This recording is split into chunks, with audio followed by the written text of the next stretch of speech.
ধারাবাহিক আলোচনায় আবারও চলে আসলাম। আজকের আলোচনার বিষয় ABTA test paper page 159 set 6 এর পুরো এসিকিউ ও ব্যাকরণ নিয়ে সমাধান। এমসিকিউগুলো দিচ্ছি না, কারণ এমসিকিউগুলো দেখবে করে দেওয়া আছে, তোমরা সকলে এগুলো দেখে নেবে। আমি আলোচনা করব আজকে বা সম্পূর্ণ সমাধান করে দেব এসিকিউ প্লাস ব্যাকরণ অংশটুকু। চলো তাহলে দেখে নেওয়া যাক।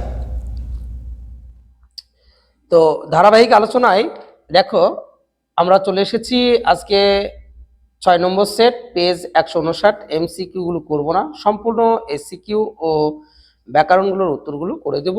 তোমরা প্রথম থেকে শেষ পর্যন্ত দেখতে থাকো। দেখো 2-1 এইবার সরে পড়ো, অন্যদিকে যাও, কে কাকে একথা বলেছিল। কি বলবে? বহুরূপী গল্পে বাসের ড্রাইভার কাশীনাথ বহুরূপী পাগল ছদ্মবেশধারী হরিদাকে একথা বলেছিলেন। 2-2 চিঠি পকেটে ছিল, কোন চিঠির কথা বলা হয়েছে? নদীর বিদ্রোহ গল্পে নদের চাঁদ তার স্ত্রীর জন্য যে বিরহ বেদনাপূর্ণ 5 পৃষ্ঠা ব্যাপী চিঠি লিখেছিলেন, এখানে তার কথাই কি বলা হয়েছে? 2-1-3 দেখো রয়েছে, গিরিশ মহাপাত্রের ট্যাগ ও পকেট থেকে কি কি পাওয়া গিয়েছিল।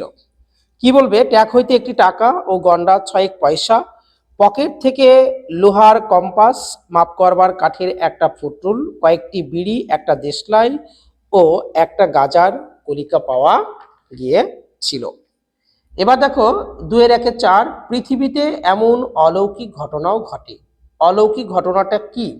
জ্ঞানচক্ষু গল্পে কিশোর চরিত্র তপরের লেখা গল্প সন্ধ্যাতারা পত্রিকায় ছাপানো হবে, এটাকে অলৌকিক বলা হয়েছে। 2-1-5 আকাশ বাতাস এই আওয়াজে মুখরিত হয়ে উঠল, কোন আওয়াজে আকাশ বাতাস মুখরিত হয়ে উঠেছিল? অদল বদল গল্পে ছেলেদের আওয়াজে অমৃত অদল ঈশা বদল এই আওয়াজে মুখরিত হয়ে উঠেছিল। এবার দেখো 2-2 আসছে নবীন, নবীনের আসার কারণ কি ছিল? কবি নজরুল ইসলাম বলেছেন যে জীবন হারা অসুন্দর, যা তাকে বিনষ্ট করতেই নবীনের আগমন হচ্ছে। তারপর দেখো রয়েছে 2-2 অস্ত্রের বিরুদ্ধে গান, কবিতায় কবি হাত নাড়িয়ে কি তাড়ান? বুলেট তাড়ান। 2-3 দেখো এতে কহিয়া রাজা কি করলেন? অভিষেক কাব্যাংশে রাক্ষসপতি রাবণ পুত্র ইন্দ্রজিৎকে পরদিন সকালে যুদ্ধে যাওয়ার নির্দেশ দিয়ে যথাবিধি গঙ্গতক নিয়ে পুত্রকে অভিষেক করিয়ে দিলেন। 2-4 দেখো রয়েছে আফ্রিকা কবিতা অনুযায়ী স্রষ্টা নিজের প্রতি অসন্তোষ কি করেছিলেন? স্রষ্টা নিজের সৃষ্টির প্রতি সন্তুষ্ট হতে পারেননি বলেই তার নতুন নতুন সৃষ্টিকে তিনি বারবার ধ্বংস করছিলেন। 2-5 দেখো রয়েছে সখী সবে আজ্ঞা দিল, সখীদের কে কি আজ্ঞা দিয়েছিল? সমুদ্র নিপতি কন্যা পদ্মা তার সখীদের আদেশ দিয়েছিলেন যে তারা যেন সখীসহ পদ্মাবতীকে বসনে ঢেকে উদ্যানের মধ্যে নিয়ে আসে। এবার দেখো 2-3 সমানি সমশীর্ষানি ঘনানি বিরলানি চ কথাটির অর্থ কি?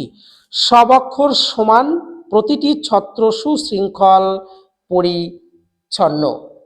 তারপর দেখো রয়েছে 2-3 পরিভাষার উদ্দেশ্য কি?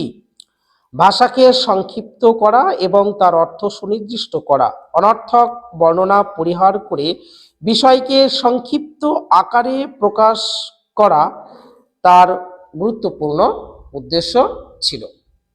এবার দেখো 2-3 কলম সেদিন খুনি হতে পারে বই কি? কলমকে কখন খুনির ভূমিকায় দেখা গিয়েছিল? নিজের হাতে কলম হঠাৎ যখন অসাবধান বশত বুকে ফুটে গিয়েছিল তৈলকুনাথ মুখোপাধ্যায়ের, তখন কলমকে আমরা খুনির ভূমিকায় দেখতে পেয়েছিলাম। 2-4 দেখো কালিদাসের এই উক্তি কাব্যের উপযুক্ত, ভূগোলের নয়। উক্তিটি কি? হিমালয় পৃথিবীর মানদণ্ড, এই উক্তিটি করেছিলেন কালিদাস রায়।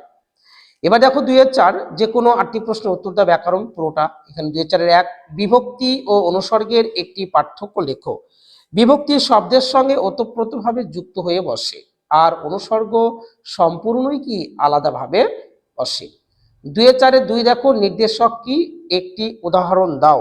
বাক্যের পদাশ্রিত যেসব চিহ্ন একবচন বা বহুবচনকে নির্দেশ করে থাকে তখন তাকে বলা হবে কি নির্দেশক। যেমন মেয়েটি ছবি আঁকছে, এখানে টি এটা হচ্ছে নির্দেশক। মনে রাখবে বাক্যের মধ্যে টি, টানা, খানা, গুলো, গুলি এইগুলো থাকলে অবশ্যই সেটা কি নির্দেশক হবে।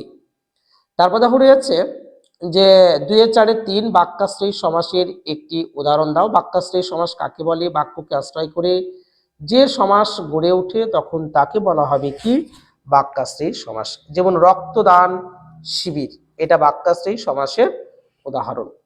তারপর দেখো রয়েছে 2-4-4 মৌমাছি শব্দটি ব্যাসবাক্য সহ সমাসের নাম লেখো। মৌমাছি কি হবে বলতো? মৌ সংগ্রহ করা মাছি, এটা মধ্য পদলোপী কর্মধারয়ের সমাস হবে।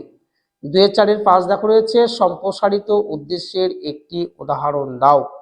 আমি বলতে পারি দেখো যে টকটকে লাল গোলাপ কিছু বাগানে ফুটেছে।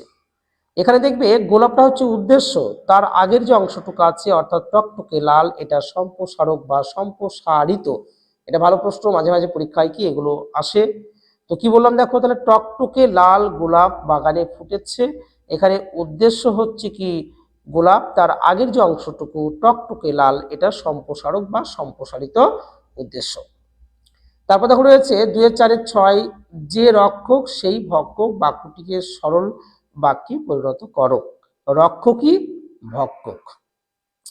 2-4-7 দেখো কর্ম কর্তৃবাচ্য কাকে বলে একটু উদাহরণ দাও। যে বাচ্চে কর্তা অনুপস্থিত অর্থাৎ কর্তা থাকে না, কর্মপদটায় কর্তা হিসাবে কাজ করে তখন তাকে বলা হবে কি কর্মকর্তৃ বাচ্য। যেমন নৌকা চলে, ট্রেন চলে, হ্যাঁ, ঘন্টা বাজে, শাক বাজে, এগুলো সবই কর্মকর্তৃ বাচ্যের উদাহরণ। তারপরে দেখো রয়েছে 2-4-8 তোরা সব জয়ধ্বনি কর, বাক্যটিকে ভাব বাচ্যে রূপান্তরিত করো।